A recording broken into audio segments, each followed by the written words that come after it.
Set of tutorials are to do with the CO2 Racer for 2019, and obviously the starting point for this little racer starts with this just fairly plain block of balsa wood. It's got some pre-drilled holes on the side of it for where the wheels are going to go. It's got a compartment at the back where the CO2 canister goes. It's got a groove down the bottom where a couple of eyelets will attach to the fishing line to keep this little rocket on the road.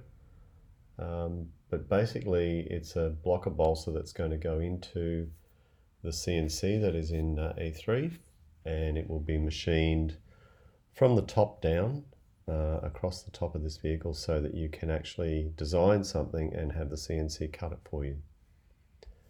So a couple of things that we need to think about. I'll close that down. This is the demo CO2 Racer start part. Okay, so really this is the framework that you have to work around. This height here that you can see from this point to this point is the height of it, which is 50 millimeters, the same height as the height of that block. The width is not really shown here, but if you imagine this is a central plane down the middle of that block, the block is 65 millimeters wide.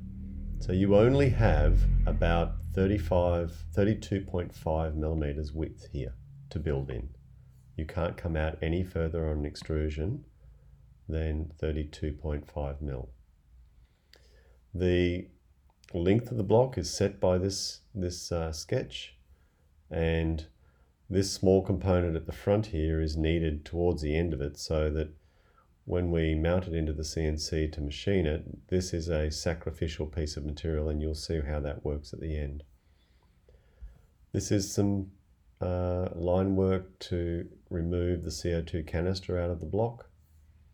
This small section at the front is one of the ones we use in combination with the CNC block to bridge between your model and this front block. And these are the fairly important sections that you're going to have to think about. These are the outermost extreme point of the side of the vehicle. That is the shape where the wheels is going to attach to. So let's get a little bit of a start. I think the easiest way is to you to get an understanding of how wide you can go. So if we hit E, we click on those two shapes. Now remember what I said. You only have a maximum width of 32.5. That is as wide as you can possibly go with this vehicle. At the moment you do that, you'll notice that if you pull the menu down beside sketches, the first sketch that we use has been hidden. So you just unhide it again, because we're going to need to refer back to that sketch on a regular basis. So I'm going to give you 3 versions of what you could do to build this little racer. Each 3 versions relies on this same starting section where you've pulled out the maximum width for half the vehicle. Remembering, if you think about this as a center plane, we are only going to build the car on this side. And at the end of it, we're going to use this section as a mirror or a mirror surface, and we're going to mirror the other side of the vehicle. So we only have to build 1/2. Okay, the first method I'm going to give you. You're going to create a sketch in this plane. So you go to sketch, you come back down to the middle sketch plane, you click on it. And what I need to do is get rid of this. I need as much real estate as I can. I need as much space as I can to see what I'm doing to design. The first thing I'm going to do, this is the maximum length from this line to the end. That's as long as the vehicle can be. This block here is going to be used for the CNC, and it will be cut right through here when we finish the racer. So first thing I'm doing, I'm just going to hit the line tool.